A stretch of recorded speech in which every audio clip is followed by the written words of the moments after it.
programang ito ay rated SPG. Striktong patnubay at gabay ng magulang ang kailangan. Maaaring may masiselang tema, lengguwahe, karahasan, sexual, horror o droga na hindi angkop sa mga... Kumusta mga kaibigan at welcome back sa aking munting channel. Narito ang aabangan natin sa Coco Martin FJ Batang Quiapo. Halos mangiyak-ngiyak si Punggay matapos na idiniin siya ni Hector Victorino na siya ang dahilan kung bakit nakatakas si Don Julio. Para makabawi umano siya kay Hector at kay Rigor, susugurin nga niya itong si Tanggol kung saan nagtatago ito. Ngunit siya lang mag-isa susugod sa kampo ni Tanggol.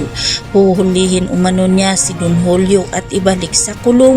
Walang kamalay-malay ang grupo na nagtatago lang si Punggay at nakikinig sa mga pinag-usapan. Nagdadalawang isip naman tong si Punggay na hulihin muli si Don Julio matapos nga niyang marinig ang kanilang plano. Ngunit kailangan niyang gawin ang kanyang trabaho. Kahit ganun pa man ay itinuloy pa rin niya ang kanyang plano. Nahulihin sila Tanggol at Don Julio. Nagulat na lang si Tanggol na nasa likuran na si Punggay at nakatutok na sa kanya ang baril nito. Pilit na pinasuko sila Tanggol ni Punggay. Ipababa nga raw ang kanilang baril at sumuko. Ngunit napalibutan naman ng mga kaibigan ni Tanggol itong si Punggay. Dahil kung hindi nga raw ito susuko sa kanya ay magkakamatayan nga raw sila. Alam ni Ramon na walang kalaban-laban si Punggay, lalong-lalo na nga mag-isa ito.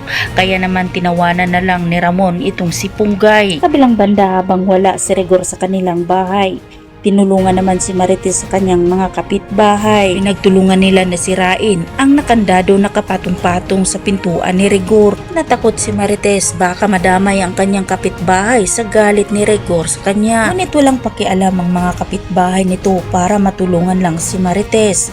Ngunit sasama nga ba si Marites para makatakas siya sa bahay ni Rigor? Samantala sa bahay ng mga gerero, galit na galit naman si Miguelito nang makita niyang isinuot ni Santino ang kanyang t-shirt. Napiko naman si Santino kaya hinubad niya ang t-shirt at ibinato ito kay Miguelito. Nagsisigawan naman ni Jackie si Santino na isa itong bastot dahil ayaw ngang patalo ni Miguelito sa yabangan.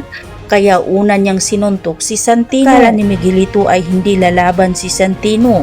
Ngunit nagkakamali siya dahil mainit na rin ang ulo ni Santino at gumanti sa kanya. Dumating si Roberto. Kitang-kita niya na bumagsak si Miguelito at wala ngang laban ito kay Santino.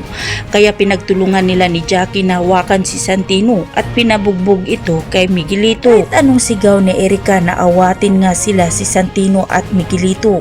Ngunit hindi ginawa ni Jackie at Roberto. Gustuin man ni Don Gustavo na tulungan sana si Santino, ngunit bigla na lang sumakit ang kanyang dibdib. Ito na nagsisigaw si Erica sa kanyang lulo. Sa gitna ng kaguluhan ni Santino at Miguelito, pinamadali naman ni Erica na dalhin ang kanyang lolo sa ospital. Ngunit huli na ang lahat dahil dumating si Don Gustavo sa ospital ay binawian na ito ng buhay. Kaya naman si Miguelito ang sinisisi ni Roberto bakit natuluyang nawala ang kanilang ama na si Don Gustavo. Yan ang ating pakatutukan at aabangan mga kaibigan dito lang sa FJ Batang Quiapo.